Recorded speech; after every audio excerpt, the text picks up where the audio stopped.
Big boss season 7 live അപ്ഡേഷനിലേക്ക് എല്ലാവർക്കും സ്വാഗതം. അങ്ങനെ അനുമോളെ കൂട്ടം കൂടി ആക്രമിക്കുകയാണ്. ആക്രമിക്കാനുള്ള കാരണം അനുമോൾ കിച്ചണിൽ നിന്ന് ഇറങ്ങിയതിന് ശേഷം അനുമോളെ ബെസൽ ടീമിലേക്ക് കിട്ടും. ബെസൽ ടീമിൽ ഇതിനു മുമ്പ് നിന്നുകൊണ്ടിരുന്നത് ഈ പറയുന്ന നെവിനും അതോടൊപ്പം തന്നെ അക്ബറുമായിരുന്നു. അവരായിരുന്നു ഉച്ചയ്ക്കത്തെ വെസൽ കഴുകേണ്ടത്. എന്നാൽ ആ വെസലിൻ്റെ പാതി ഈ പറയുന്ന അക്ബർ അനുമോൾക്ക് വേണ്ടി മാറ്റി കിട്ടും. അനുമോൾ പറഞ്ഞു, ഞാൻ കിച്ചണിൽ നിന്ന് ഇറങ്ങിയതാണ്, അതുകൊണ്ട് തന്നെ വെസൽ ഞാൻ വൈകുന്നേരം കഴുകാം എന്നുള്ള രീതിയിലാണ് പറഞ്ഞത്. രാത്രിയിലുള്ള വെസൽ മൊത്തം ഈ പറയുന്ന അനുമോൾ കഴുകാമെന്ന് പറഞ്ഞു. എന്നാൽ ക്യാപ്റ്റനായ നൂറ അതിന് സമ്മതിച്ചില്ല. നൂറയും ആദിലയും കൂടി ഈ അനുമോളെ പറയാൻ പാടില്ലാത്ത എല്ലാ കാര്യങ്ങളും പറഞ്ഞു. അതിൻ്റെ ഇടയിൽ പറയുന്നുണ്ട് അനുമോൾക്ക് PR കൊണ്ടാണെന്നും അതോടൊപ്പം തന്നെ കരയുന്നത് PR കട്ട് ചെയ്തിടാനാണെന്നും എന്ന രീതിയിൽ തുടങ്ങി. പട്ടായ ഗ്രൂപ്പ് എന്ന് പറയുമ്പം ഇവർ 3 പേരും കൂട്ടുകാരായിരുന്നു. അപ്പോൾ കൂട്ടുകാരികളായിരിക്കെ ഈ പറയുന്ന അനുമോൾ ഇവരോട് പറഞ്ഞിരിക്കുന്ന പല കാര്യങ്ങളും എടുത്തിട്ട് ഈ പറയുന്ന അനുമോളെ ക്രൂശിക്കുന്നതായിട്ടാണ് നമുക്ക് കാണാനായിട്ട് സാധിച്ചത്. ഈ ആദിലയും നൂറയും പറയുന്നു PR-ൻ്റെ ബലത്തിലാണ് നിൽക്കുന്നത് എന്ന രീതിയിലൊക്കെ പറയുന്നത്. അപ്പോൾ അതൊക്കെ പറഞ്ഞ് കേട്ടപ്പോൾ അനുമോൾക്ക് അത് വിഷമമായി. അനുമോൾ അങ്ങനെ ഈ പറയുന്ന ഗാർഡൻ ഏരിയയിൽ പോയിരുന്നു.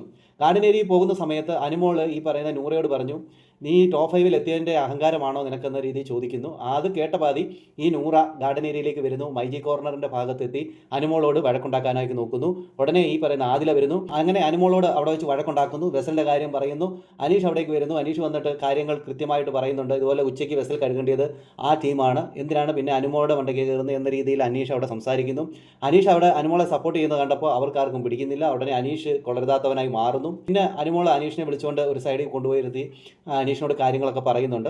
ഇവരോട് ഞാൻ പറഞ്ഞ പല കാര്യങ്ങളും ഇവരിന്ന് എനിക്കെതിരെ ഉപയോഗിക്കുന്നു. ഇവരെ ഞാൻ നല്ലൊരു കൂട്ടുകാരായിട്ടാണ് ഇവരെ കണ്ടത്. പക്ഷേ ഇന്ന് എനിക്കെതിരെ അവർ പറഞ്ഞ വാക്കുകൾ എനിക്ക് വിഷമമുണ്ടാക്കുന്നു. ഞാനിവിടെ PR-ൻ്റെ ബലത്തിലാണ് വന്നിരിക്കുന്നത് എന്ന രീതിയിൽ പറയുന്നു. ഞാൻ വളരെ കഷ്ടപ്പെട്ടിട്ടാണ് ഇത്രയും രീതിയിലായത്. ഞാൻ കാർ എടുത്തത് പോലും കഷ്ടപ്പെട്ടിട്ടാണ്. എനിക്ക് അത്രയും പൈസ PR കൊടുക്കാനാണെങ്കിൽ പിന്നെ ഞാൻ എന്തിനാണ് ഇവിടെ നിൽക്കുന്നത് എന്ന രീതിയിലൊക്കെ അനുമോൾ അവിടെ പറയുന്നുണ്ട്.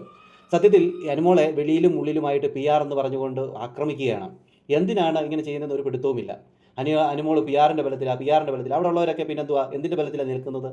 എല്ലാവരും PR കൊടുത്തിട്ടുണ്ട്. എന്നിട്ട് ഇങ്ങനത്തെ ഒരു വർത്തമാനം എപ്പോഴും പറഞ്ഞുകൊണ്ടിരിക്കുന്നു. അപ്പോൾ അനീഷ് പറയുന്നുണ്ട് കരയേണ്ടെന്ന് പറഞ്ഞ് ആശ്വസിപ്പിക്കുന്നുണ്ട്. എന്തായാലും ഈ പറയുന്ന ആദിലയുടെയും നൂറയുടെയും തനി കുണം പുറത്ത് വന്നിരിക്കുകയാണ്. അവരതിൻ്റെ ഇടയിൽ പറയുന്ന പല മോശം വാക്കുകളുണ്ട് അനുവിനെതിരെ. ഈ ആദിലയുടെ വിട്ട വാക്കെന്ന് പറയുന്ന പോലെ തന്നെ ആദില വളരെ മോശമായിട്ടാണ് അനുവിനെതിരെ പറഞ്ഞുകൊണ്ടിരിക്കുന്നത്. കൂടുതൽ ബിഗ് ബോസ് ലൈവ് അപ്ഡേഷനായി ഈ ചാനൽ സബ്സ്ക്രൈബ് ചെയ്യാൻ മറക്കരുത്.